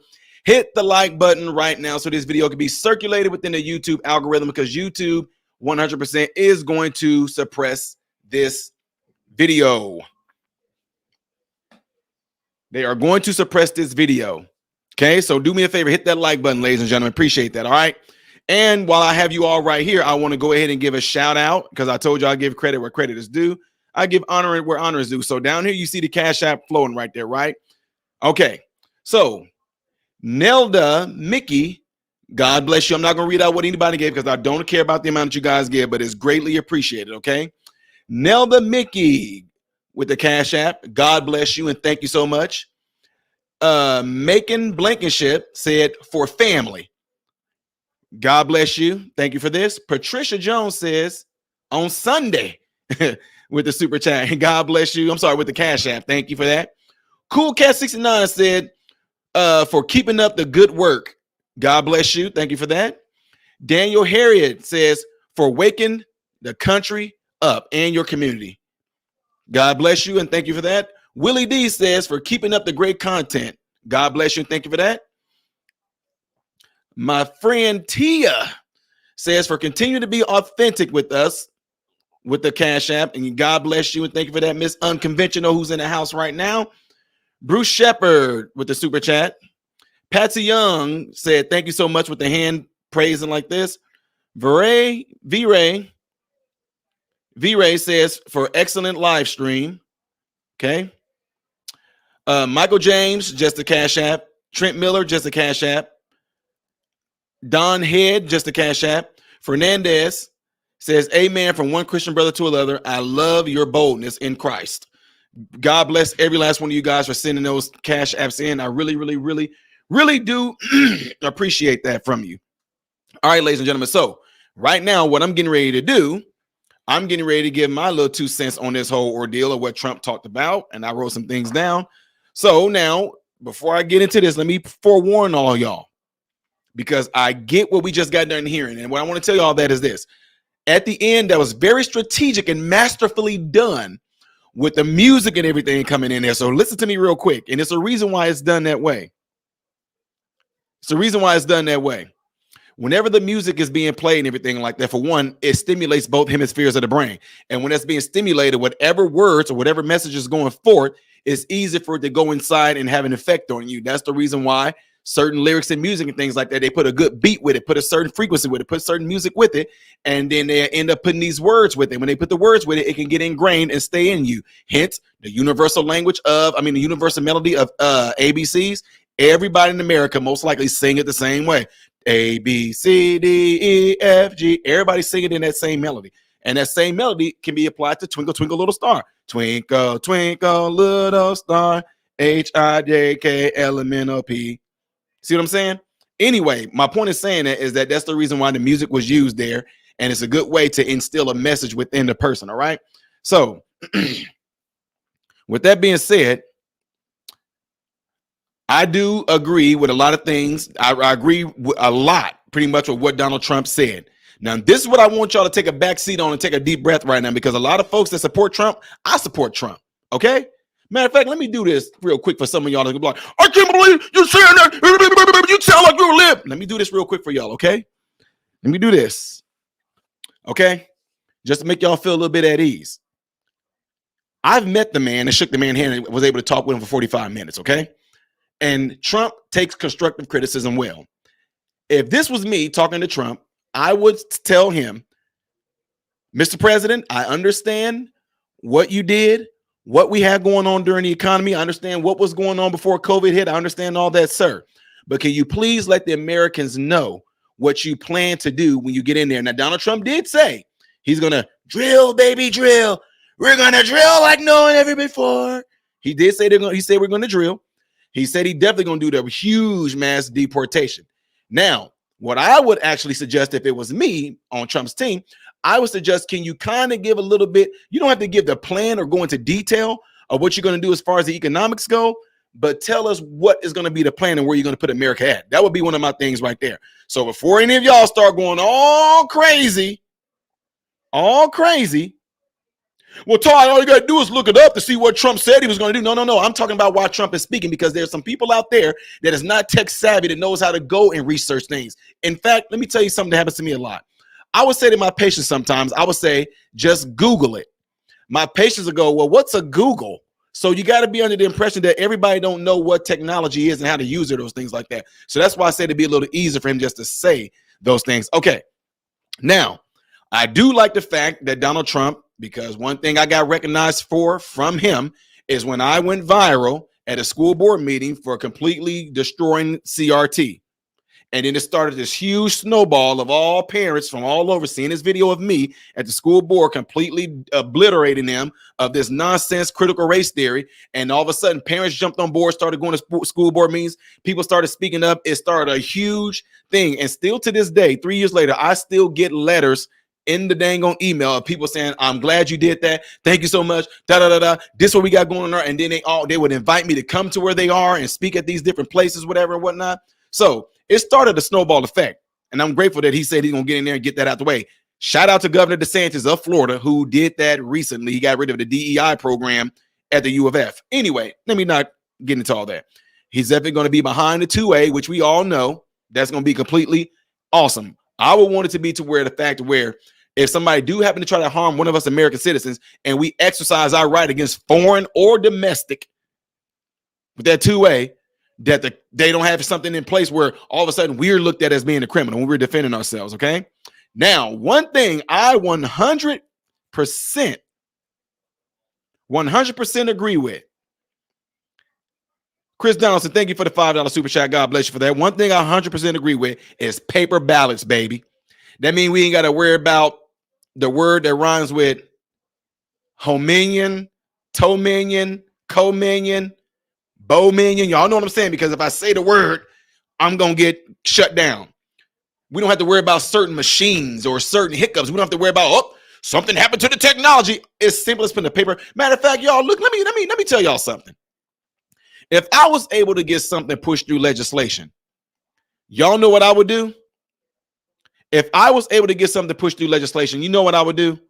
I would have it to where right when people are coming in and dropping their ballot in, you have a graph behind the people. You see a graph of Biden and a graph of Trump. And as people are voting in, they just take it, put it over here. You see the graph go up. You see it go up. Why can't we do that? Why everything have to be, well, we're going to count them first. And why can't it be live? What is the darn big deal? Put the ballots in there, say who it's for, mark it. Trump, click. Biden, click. Trump, click. Biden, click. Trump, click. Trump, click. Trump, click. Trump, click. Trump, click. You would be able to see it, right? What's wrong with that? That's just me, y'all. Okay. Now, the other thing I want to throw in there is this. Someone made a comment earlier and said, I think, I forget who it was, but shout out to you, but I think it might have been Sean Shreds talking about what I'm doing right now and how it's actually what we do is actually good for the Black community. I want to say this for folks that's out there right now. What we have been doing throughout the state of Illinois, there has been this huge backlash of things of people thinking that it's not going to have no effect. It has and has had its effect. I always get asked this question, dude, how are you able to just keep on going and saying what you're saying and doing what you're doing so boldly, although a lot of Black people get so pissed off at you and they say so many bad things about you, they get mad at you. And you know what, guys? I kid you not. I say all the time, I have learned so much wisdom from being a father. Ty, what are you talking about? I'm glad y'all asked. Before I do, if y'all haven't done it yet, please hit that like button right now. What I've learned is this. I know that the decisions that I make is going to be the best for my family. I know the best decision I'm going to make to keep my sons healthy, well, fed, protected. I know that my sons them think that they know better than I do. And in doing so, they will be mad at me. When I tell them we're not going to go here, we're not going to go there. Oh, I know that there's times when my sons, whenever they didn't get their way, they went into the room. I hate daddy. I hate him. I know that. But guess what? Despite of me thinking that my sons like me or not, that should not take away from what I'm supposed to do as a father by doing what I know to be best for them. They don't understand yet. They haven't got the knowledge yet. They haven't grown yet. They haven't matured yet. Therefore, there's no sense in me trying to explain it to them at the age that they're at. No, son, you're 3 years old. I want to go outside. I want to go to the park. Well, son, there is a tornado happening right now. Well, I don't want to tell the tornado to leave. Well, we can't do that. You know, I'm not about to sit there and argue. We're not going to the park. You're not old enough to understand what a tornado is yet. Therefore, I'm not going to explain. You're not going. That's it. So what am I saying that for? When I go around, I speak, and I'm on the radio or I'm on here on the YouTube. When I'm speaking, I got a lot of Black people that's going to act just like my sons. You a sellout. You a disgrace to your race. You might be skin folk, but you ain't kin folk. You might be this, but the only difference is the decisions that they still vote and do, I can't help them. I can't protect them. I can't feed them the knowledge and the wisdom because they're making the decisions themselves to implement in the very thing that's absolutely 100% keeping them down, keeping them black folks, if you're listening, you are voting to keep yourselves oppressed. You are voting to keep yourselves in these sucky schools. You are voting to keep yourselves in red line. You are voting to keep yourself impoverished. You are voting for that. Somebody like me is going out there and speaking and telling everybody, this is the plan. This is how you get out of it. This is what you have to do. I'm not even telling y'all any, like I tell people all the time, I'm not, y'all don't know this. I am not a Republican. I am not a Democrat. I am absolutely 100% nothing. But I was talking and doing what I'm doing right now way before there was some dang on elections and me getting involved in what y'all want to call politics. I was doing this already before all of that happened. People just started saying, man, you sound like a conservative. Then 1 minute, hey, man, some of the stuff you say kind of sound Democratic. Then next minute, hey, that sounds kind of liberal. Hey, next minute, that sounds kind of, I don't care what people are saying. I'm being me. I'm doing this based off of my life experiences and what I see going on out there in the world. I don't care what side of this gang you on. I don't care. Y'all were no different. To me, when I looked at politics, they were no different than the Bloods and the Crips. Y'all were no different than the Vice Lords and the GDs. Y'all were no different than the 312 corner hustlers and the freaking Vocus Locus and the Latin Kings. Y'all have y'all colors. Y'all have y'all territory. Y'all have y'all gang leaders. Y'all have y'all minions. Y'all have y'all street hustlers. All of y'all. I mean, to me, it's all the same. That's the way I looked at it. But in spite of all that, I knew that if a person is trying to go on an individual personal journey to become a better man, a better woman, a better husband, a better father, a better wife, a better woman, I just know these are the tools that you can do. And this is what you can do to get there to become that. Now, what happened is people start putting politics in it. Look, getting out of a impoverished neighborhood, that's not politics. Y'all make them things politics. Me telling somebody they can go to college and become a doctor, become a nurse, become a lawyer, become a CEO, become a whatever. That's not politics. That's me telling these people you can do these things. People start talking like that's politics. How is telling the person to advance themselves and giving them the keys to better their lives, how is that politics? So what happens? That stuff got pulled out and y'all came towards me. People came, hey, that message that you talked about, how you came out of the hood, how you had to go around picking cans, how you had to go around, you know, turning cans in for money so you can eat, and you got where you are right now. You got 2 degrees, and you're married 22 years, and you got sons that are grown up right now, Ty.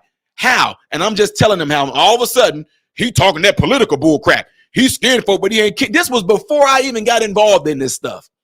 The same Negroes that's in the hood, man, them white folks, man. Yeah, man, them white folks, man, the white man, to see the reason why we can't, because they owe us reparations. Well, I'm just, look, well, to me, it don't look like we gonna get it. So in the midst of y'all crying about getting reparations, I'm gonna go ahead and get out of the ghetto. In the midst of y'all crying about white man keeping us down, well, for some reason, they seem to like me because there is no white energy or no white force out there that kept me from getting enrolled in college and being on a track and field scholarship, going off to school, getting 2 degrees. I don't know who this man y'all talking about, but I don't see it. I don't know where he is. Man, the systemic racism, like when you go to college, they might grade you different. Fool, a 90 to a 100 is an A. An 89 to an 80 is a B. You can't sit there and give us a, well, since you're black, your 90% is only worth a C. Come on, man. But you go back and tell these people when they get on the projects in the hood, even in the trailer trash people, they call y'all, I'm just being real, the ones they call y'all white trash, y'all, a lot of y'all have the same exact type mentality. Y'all always giving some excuse. Well, I ain't no learner. I ain't that good of a learner. Other ones, no, man, I don't like that school stuff, man. And plus white people, then what do the white people do? The one, I'm just being real, the ones I worked with that y'all call this, look, let me tell y'all something. I'm gonna slow down. I'm trying to, y'all. I'm trying. But when I really get into it, the Jamaican cadence, it comes in. Whenever I get with a group of individuals that we all white people refer to as white trash, the ones who stay in trailer parks and mobile homes, and y'all call them the backwood rednecks. When I get with them individuals, they have the same exact mindset of the black people that I deal with that's from the hood to get on the projects. I'm talking about certain individuals. I'm not saying all white people and all black people that stay in trailer homes and mobile homes and in apartment and in the projects. And I'm not, all of them don't have the same. I'm just talking about these particular ones. They have this mindset that whatever you try to feed them hope, no, I can't do that because, my mama, she only went to the 7th grade, so I picked up her brain too. And I dropped out of high school, and when I was in the 10th grade, and I'm like, man, you can go back and get your GED. Anyway, when you go through high school, there's some unnecessary classes that you didn't even need anyway. But you can get these few classes right here, get on and go into, you want to do some welding. You already doing welding as illegally. Why don't you go and get your SIP? Well, I ain't that much of a and this is coming from the white trailer park trash that white people call them, right? Same mindset. I get with black people. Hey, what are you trying to do? Well, you work on cars, bro. You work on cars? Yeah, I just do this as a side thing, man. I got, what I'm saying? I dropped out of high school, you know what I'm saying? And this how I do my hustle. I fix people cars, I change brakes. Hey, why don't you go get your GED and get into they actually have they have like mechanical techs for these car dealerships.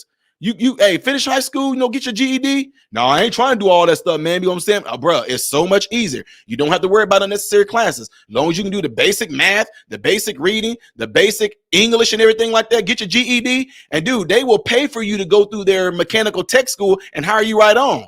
Same exact mindset. Well, no, man, you know what I'm saying? Because it's rough out here, you know what I'm saying? My mama, she only went to the same exact mindset.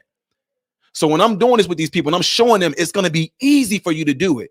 You already got skills of a mechanic. You already got skills of a welder. Let's go and do it. Now, me doing that right there, how in the freaking heck does that equate to me being a sellout? Huh? How does that equate to me being, you might be skin folk, but you ain't kinfolk? How does that equate to me being a goddamn on Uncle Tom? Because I'm selling you a fake dream? No, you can literally do this. But you got folks that's from the hood who don't want to see you get out. You got folks from the trailer park, from the mobile home park, from the back red woods. You got people in there that don't want to see you go, so they're going to feed you a bunch of bull crap too. He's selling y'all a dumb dream. Don't do that. We come from generations of folks we don't have the smarts. You don't listen to what that Todd Smith saying. Hey man, that nigga straight line, bro. That nigga line. He just trying to hustle. What am I getting out of y'all? What am I getting out of you? Am I charging you to give you this information?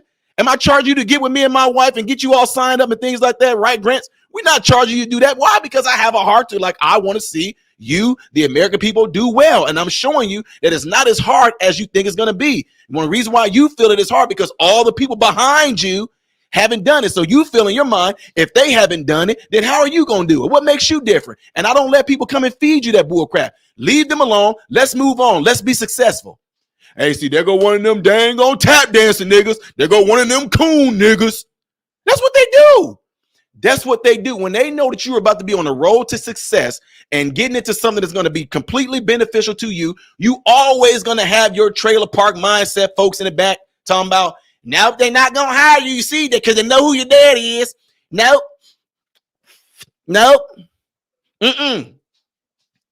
Johnny Cranston, that you're not going to be able to go to welding school because they know who your daddy is. Black folks, same exact thing.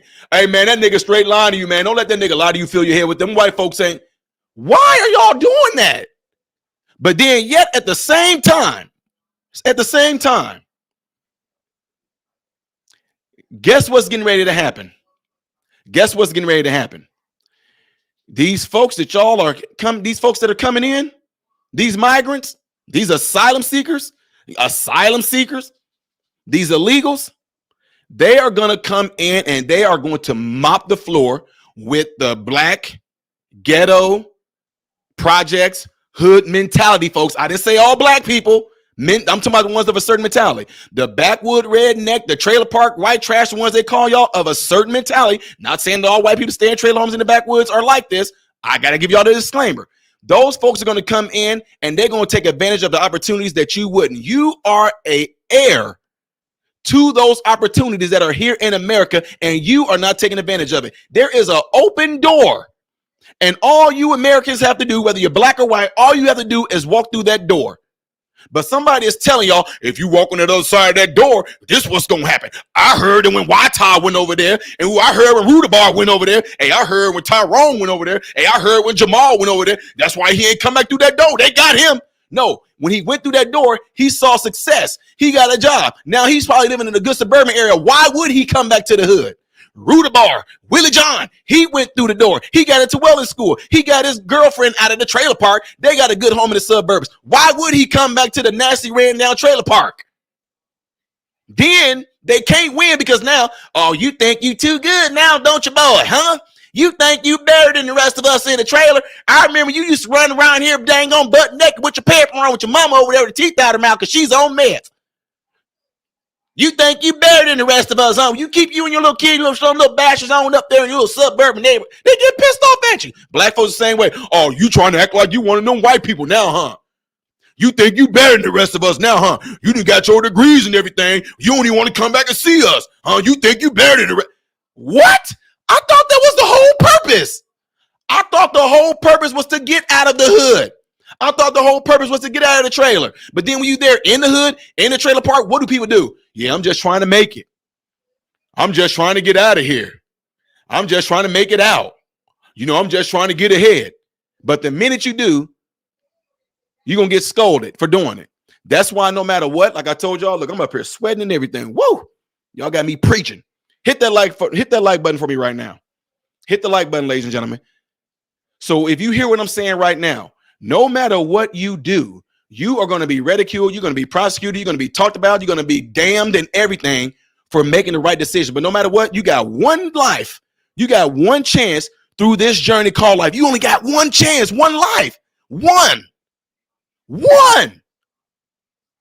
And I will be darned if I'm going to go through this life and not take advantage and capitalize on every last opportunity that I possibly can. There's no way I'm going to do that. If you want to sit back in the trailer park, sit back in the backwoods with that mentality of not being able to make it because I don't come from a family. If you want to be in a mentality, okay, stay there. If you want to be in the hood, the projects in the ghetto, black folks of a certain mentality, not all black people, but I'm talking about of a certain mentality. If you want to stay there, good. Be there, stay there. But you are not going to be able to try to blame anybody like me because the first thing I want to do, so you got some houses, huh, Todd? You got some cars, huh? So now you just think I'm not about to sit there and accept that from you because you could have did the same thing, but you chose not to. So you think I'm going to feel bad about the fact that I hustled and did what I'm supposed to feel bad for not being a statistic? I'm supposed to feel bad for having my wife getting ready to be 23 years. I'm supposed to feel bad about that. I'm supposed to feel bad about not having no bastardly children running around. I'm supposed to feel bad for raising my two sons who are grown men right now. Huh? 22 and 20. I'm supposed to feel bad because the way that I raised my son and how I discipline them and everything, they don't have no girls pregnant. I'm supposed to feel bad about that. But I'm a sellout? But y'all up there dancing to Cardi B. Y'all up there dancing to stinking, nasty, disgusting, sexy red. But I'm the sellout. Okay. That's what I'm talking about right there. So anybody like to throw those terms at me when I go to speaking engagements, the minute they say, man, you one of them sellouts, you one of them, prove to me how I am. Prove to me how I am. Oh, I know somebody gave you a brochure and this brochure said, if you hear any black man talking about success and how they're doing well and how you can do it too, oh, call him a sellout. Call him an Uncle Tom. Call him a coon. Call him a bootlicker. Call him a tap dancer. Call him, oh, you doing this for massa. Call him. That's what they trained you Negroes to do. You have no idea why you calling me that. And then when I challenge you on it, I ain't going to explain it to you. You should know what you is. You should know. Come on, man. I told y'all got the wrong one. It's y'all fault. Y'all are the ones that poked a sleeping giant. And now you seeing how you're getting crushed. Because I told y'all, what I learned from being the father, my sons will tell y'all, my dad did not care how we so-called felt. He did stuff and told us, don't worry about it, shut up, bye. And that's what I would do.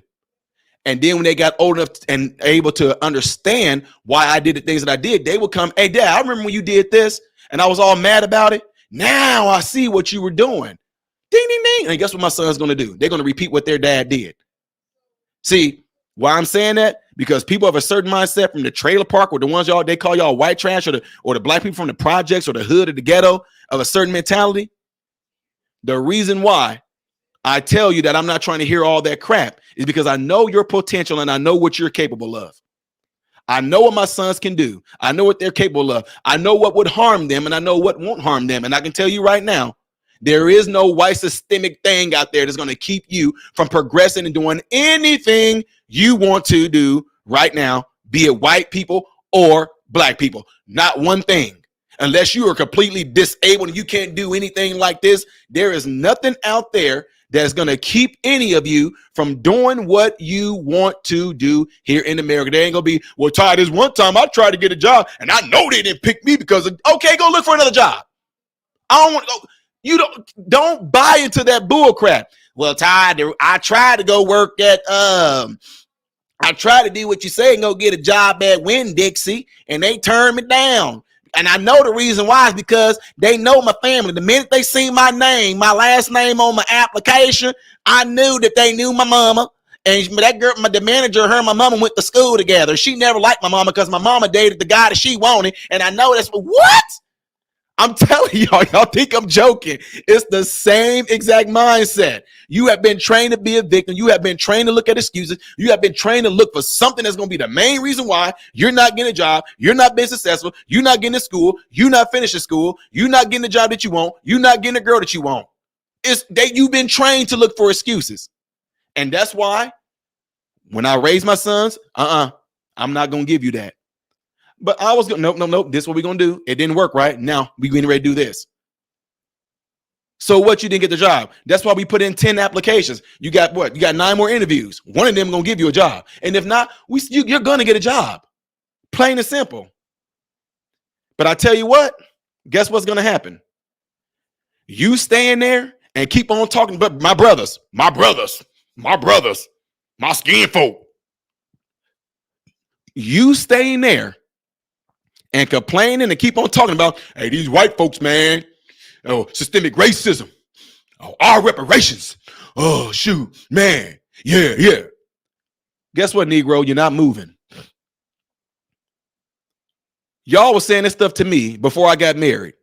20 years. I go back and visit the hood sometimes where I grew up at, where I came from. The same exact older Negroes that was telling me all that bull crap when I was on the streets, they still sitting there. Now, guess what they tell me? And if you want these people to do this, I hope y'all don't do this. Guess what they tell me? I got lucky.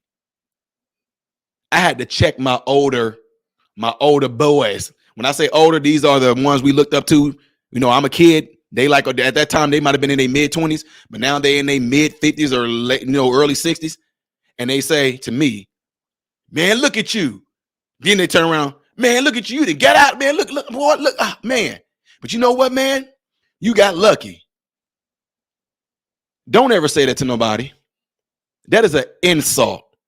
Because when you tell me that I got lucky, what you're saying to me, I wasn't good enough. I wasn't smart enough. I didn't work. I didn't work for it.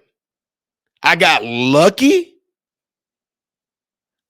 Always going to have some excuse that if somebody is doing something successful, be successful, it's going to be some crazy, outlandish reason. It can't be because of the person's own will, their own intelligence, their own will to succeed and do something right. It can't be that. It got to be because they're lucky.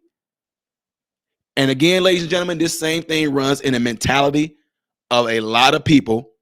The white people, I'm just being real, the ones y'all call white trash, black folks, the one we call hood rats and ghetto and all that. That mentality is in most of those people that's like that. And one thing you have to do, once you get with one of them, you have to be able to break and change that mindset. So when I get with people that I work with from the trailer and all that, I said, we're going to change the so-called trailer trash mindset. That's what we're going to change. Black folks that I work with, we're going to change the hood project ghetto mentality. We're going to change that. And then once they step through that door, guess what they do? Mr. Ty, oh my God, you was right. Oh man, I can't believe how easy it was. And once they taste that, you think they want to go back to the projects? You think they want to go back to the ghetto? You think they want to go back to the hood? You think they want to go back to the trailer park? You think they want to go? No, they go off and they do well. And guess what ends up happening? It causes a ripple effect. Now, and I'll say 50% of them go on, they live great lives, wives and all that. And the other 50%, they do the same exact thing. Then they pass it down. They try to go back to the trailer parks and backwoods and try to let their family and cousins and the ones that's coming up know about it. The black ones, they try to go back to the projects that now. I'm just saying, depending on where you at, like Chi-Town, no, we gonna be coming to a community center. I ain't going into no ghettos and no hoods because no, I ain't about to be hit by a straight bullet. Just telling y'all. Central Illinois, same exact thing. We can meet at a school, a center, civic center, something like that, convention center. We're gonna meet somewhere, but I'm not going to the hood because it's just somebody. No, absolutely not. Now, one thing that I just always implement into people is that once they step through that door and they see that success, depending on what type of person they were before they went through that door, if they were, I'm just being real, if they were on drugs, any of that, a lot of them, they get that extra income, they get that job, and they end up falling back into drugs. Can just mess people up. That's a whole nother thing, y'all. But that's a whole nother thing right there. But anyway, y'all, I appreciate y'all all being here and hearing me rant on this whole thing right here. Again, before y'all get out of here, make sure y'all hit that like button for me right now. I really appreciate it if you did it. And again, if there are some cash apps that's going to come in while I was doing this, the next time I go live, I'll read them off and give y'all a shout out for all that. I don't care if you give a cash app or not, ladies and gentlemen. That's not what it's there for, because that money goes towards youth. It goes towards what y'all see me doing right now. Things y'all see around me, whether it's the cameras, mic, equipment, that stuff goes there so it can better be used to serve y'all. So anyway, with that being said, ladies and gentlemen, y'all all know what I do in my live streams, and this is how I close this thing out. I am Ty Smith, model Renaissance man, hoping and praying that every last one of you have food, shelter, and clothing. And most of all, I pray every last one of you guys are in great health, mentally, physically, emotionally, and spiritually. God bless you all through Jesus.